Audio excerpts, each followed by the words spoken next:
피터야, 웬디야. 엄마 소설 악마 계속해서 읽을게.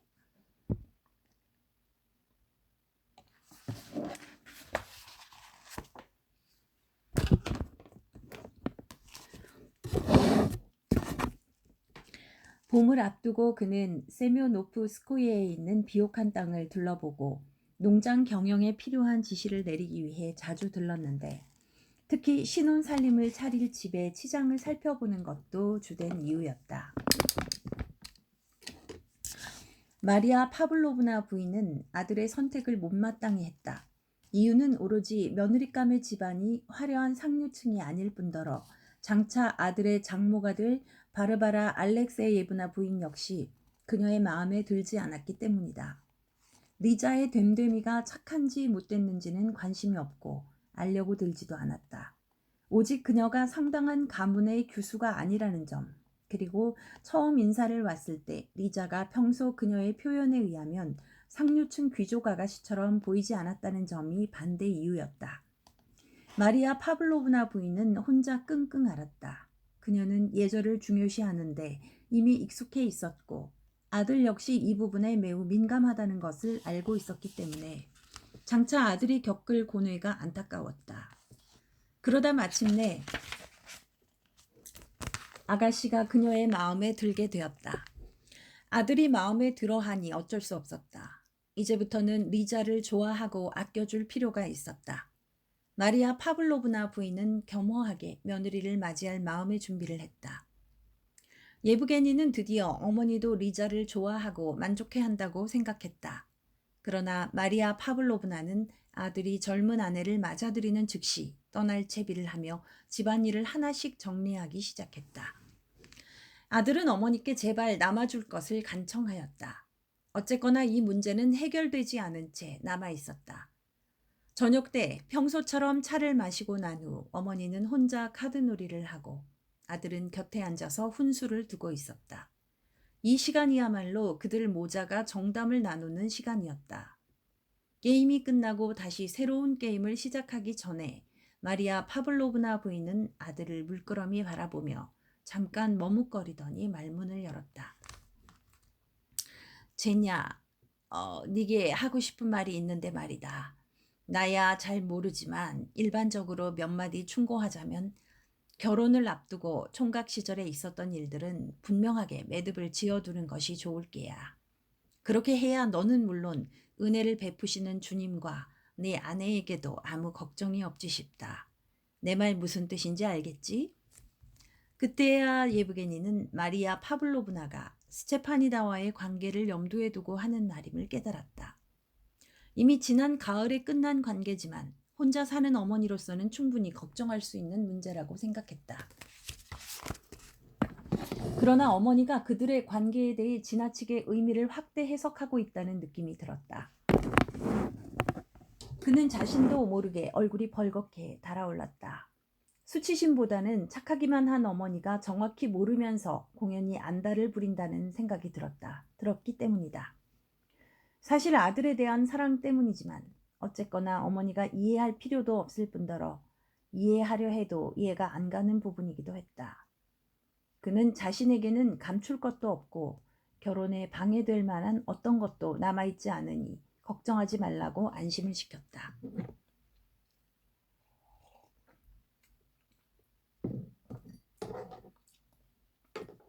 그거 참 잘 됐구나, 제냐. 내가 모욕감을 느끼지 않게 해다오. 마리아 파블로브나는 한시름 놓았다는 듯 말했다. 그러나 예브게니는 어머니가 뭔가 하고 싶은 말이 있긴 한데 아직 꺼내지 못하고 있다는 것을 알아차렸다. 그리고 얼마 기다리지 않아 어머니는 아들이 외출하고 없는 동안 페치니코프 집에서 데모가 되어달라는 부탁을 해왔다는 말을 꺼냈다. 그제야 예브게니의 얼굴이 붉어졌다. 유감의 뜻도 아니고 수치심 때문도 물론 아니었다. 다만 어머니의 말에 담긴 중요성을 깨달으면서 뭔가 설명할 수 없는 이상한 기분에 사로잡혔는데 그것은 평소 자신의 판단이나 의견에 위배되는 것으로 본능적인 의혹에 가까웠다. 이를테면 올 것이 왔다는 느낌이었다. 마리아 파블로브나는 대화 가운데 별뜻 없이 한 말인 양 올해 태어난 아이들이 모두 사내 아이라는 말을 비쳤다. 그것은 다시 말하면 곧 전쟁이 일어날 조짐이라는 뜻이었다. 바신 시내와 페치니코프 시내 며느리가 첫 애를 낳았는데 그 애들도 다 사내 녀석이었다. 마리아 파블로브나는 별 의미 없이 사소한 일인 것처럼 말했는데 아들의 얼굴이 벌개지면서 코안경을 올려쓰고 담뱃불을 붙이는 등 예민한 반응을 보이자 수치심을 느꼈다. 그녀는 입을 다물었다. 그 역시 굳게 입을 다물었고 이 침묵을 깨기 위해 어떻게 하면 좋을지 알지 못했다. 피차 서로의 심중을 이해하고 알아차렸기 때문이다. 중요한 거는 우리 마을에도 정의와 정직이 필요하다는 게야. 네 할아버지 생전에 따로 사랑하는 사람을 두지 않았던 것처럼 말이다. 어머니, 문득 예브게니가 나서며 말했다. 지금 어머니께서 무슨 말씀을 하고 싶은지 알겠어요. 조금 더 걱정하지 마세요. 제게 있어서 장차 가정생활이 얼마나 귀중한지 알기 때문에 어떤 경우에도 질서를 문란케 하지 않을 겁니다. 총각 시절에 있었던 일은 전부 깨끗이 끝났습니다. 그리고 이제 결코 어떤 관계도 갖지 않을 것이고 누구도 제게 어떤 감정을 갖고 있지 않을 겁니다. 그렇다니 기쁘구나. 나도 물론 너의 고결한 품성을 익히 알고 있단다. 어머니의 말을 당연하게 받아들인 예브게니는 잠자코 있었다. 다음 날 아침 그는 스테파니다를 제외한 세상의 모든 것들과 약혼녀에 대해 생각하면서 읍내에 나갔다. 그리고 마치 일부러 자신의 다짐을 마음에 새겨두기라도 할 듯 교회로 향했다. 거리에는 오가는 사람들이 많았다. 그는 길에서 마트베이 노인과 세묘원을 만났고 어린 아들과 소녀들을 보았으며 2명의 아낙네도 보았다. 한 여자는 나이가 좀 들어 보였고 다른 여자는 화려한 차림에 주황색 머리수건을 쓴 어딘가 낯익은 모습이었다. 여자는 팔에 아기를 안은 채 가볍고 활기찬 걸음걸이로 걸어왔다. 예브게니가 그들에게로 다가가자 나이든 여자는 멈춰서서 전통 예절대로 허리를 깊이 숙여 인사했지만 아기를 안은 젊은 여자는 그저 고개만 약간 숙일 뿐이었다. 머리수건 아래로 눈에 익은 눈동자가 반짝반짝 웃고 있는 듯했다. 그래, 그 여자야. 하지만 모두 끝났잖아. 더 이상 쳐다볼 필요도 없어. 그런데 아기는 어쩌면 내 아이일지도 몰라. 아니, 이게 무슨 엉터리 같은 생각이람? 그녀에겐 남편이 있잖아. 의혹이 섬광처럼 머리를 스쳤다. 하지만 그는 더 이상 그 문제를 생각하지 않기로 했다. 오직 혈기왕성한 젊은 나이에 건강을 위해서 여자가 필요했고 대가로 돈을 치렀을 뿐 그 이상은 아니었다. 그들 사이에 어떤 다른 관계는 있을 수 없었고 있을 건더기도 없었다. 그는 양심의 소리를 묵살할 필요도 없고 사실 따지고 보면 양심의 거리길 아무것도 없었다. 지난번에 어머니와 대화를 나누고 난 이후로 단 한 번도 그녀를 기억하거나 떠올린 적이 없었는데 마주친 것이었다. 그리고 우연한 만남 이후로도 다시 마주친 적은 없었다.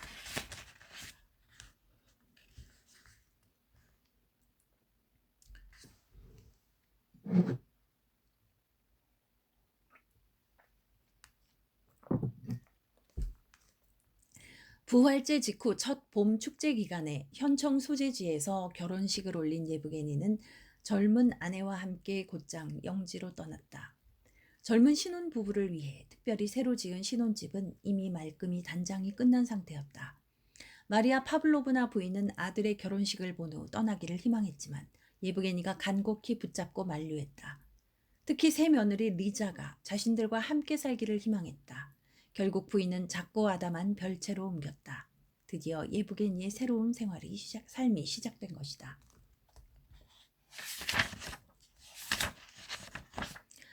신혼 첫 해는 예브게니에게는 매우 힘든 한 해였다. 혼담이 오가는 동안 미뤄두었던 일들이 결혼식을 치르고 나자 한꺼번에 쏟아졌기 때문이다. 부채를 해결하는 것은 사실상 불가능했다. 별장을 팔아 급한 빚부터 갚으면서 발등에 불은 껐지만 아직도 남은 빚은 태산이고 돈 될 만한 것은 남아있지 않았다. 영지에서 나오는 소작물의 수입은 그런대로 괜찮았지만 매월 정기적으로 형에게 돈을 보내야 하고 이미 결혼식 비용으로 적지 않은 돈을 썼기 때문에 손에 쥔 현금이 없었다. 사탕수수 공장은 가동하지 못해 기계들을 세워둘 수밖에 없었다. 난관을 극복하는 방법은 이제 아내의 돈을 쓰는 길뿐이었다. 리자는 남편의 어려운 상황을 알고 자기 쪽에서 먼저 제안했다. 예브게니는 영지의 절반을 아내의 명의로 변경한다는 조건으로 제안을 받아들였다. 그리고 실제로 그렇게 했다. 아내를 위해서가 아니라 다분히 모욕감을 주는 장모에 대한 조치였다.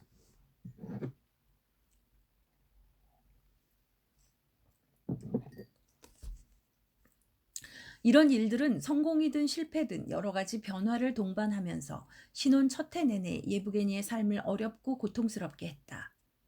한편 아내의 건강이 갑자기 나빠진 것도 예브게니를 곤혹스럽게 했다.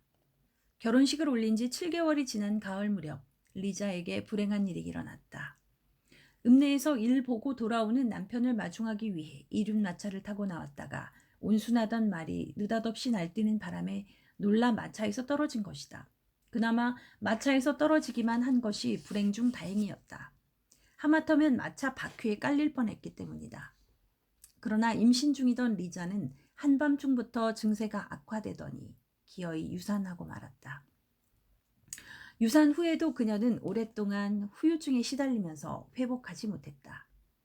뜻하지 않게 어린아이를 잃고 아내의 병세가 깊어지면서 갑자기 삶이 혼란스러워진 데다 설상가상으로 리자가 아프면서 곧바로 달려온 장모의 존재가 한데 뒤엉켜 예브게니를 더욱 어렵고 고통스럽게 만들었다. 그러나 이토록 힘든 상황에도 불구하고 그 해가 지끝나갈 무렵 예브게니는 자신의 상태가 한결 나아진 것을 느꼈다. 첫 번째 이유는 쇠퇴했던 집안의 경제 형편을 복구하고 비록 힘들고 더디기는 했지만 새로운 방식으로 할아버지 시절의 영화를 재건하겠다는 결심이 꾸준한 노력 덕분에 점차 완수 단계에 와 있다는 자긍심 때문이었다. 이제는 부채를 청산하기 위해 영지를 팔지 않아도 되었다. 물론 영지의 명의가 비록 아내의 이름으로 바뀌었지만 어쨌거나 재산을 지켜냈으며 만일 사탕수수가 풍년이 들어 값이 오르기라도 하면 이듬해는 궁핍과 긴축 상태에서 벗어나 완전히 만족할 만한 수준으로 상황이 뒤바뀔 터였다. 이런 계획과 희망이 그로 하여금 어려움을 딛고 일어서는 첫 번째 원동력이 되주었다. 두 번째 이유는 아내에게 많은 것을 기대하면서도 실상 그녀에게서 원하는 것을 찾을 것이라 여기지 않았는데 기대 이상의 것을 발견한 것이었다. 얻을 수 있으리라 기대한 것을 훨씬 뛰어넘었다. 감동, 사랑의 환희가 바로 그것이었다. 그것은 비록 스스로 사랑의 환희를 추구하느라 노력했지만 이룰 수 없었거나 혹은 매우 불충분했던 것들이다. 어쨌든 현실은 완전히 다른 결과를 낳아 하루하루가 즐겁고 유쾌할 뿐 아니라 삶 자체가 경쾌해졌다. 어떻게 이런 일이 일어났는지 잘 모르겠지만 어쨌거나 현실은 그랬다. 그것은 리자가 예브게니와 결혼을 결심한 직후 세상 모든 사람들 중에서 예브게니 이르체네프가 가장 똑똑하고 순진무구하고 고상하기 때문에 사람들이 기꺼이 그를 위해 봉사하고 기쁜 마음으로 일할 의무가 있다고 생각한 데서 비롯되었다. 그러나 많은 사람들에게 강요할 수는 없어 리자 자신만이라도 최선을 다하리라 생각했고 그렇게 했다.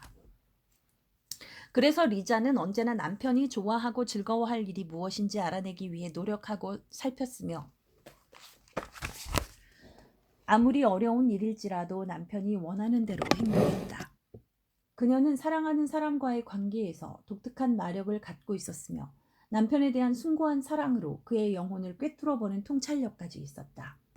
아내는 남편의 기분을 속속들이 잘 감지했기 때문에 그는 종종 자신보다 아내가 더 자신을 잘 파악하고 있다고 여겼다.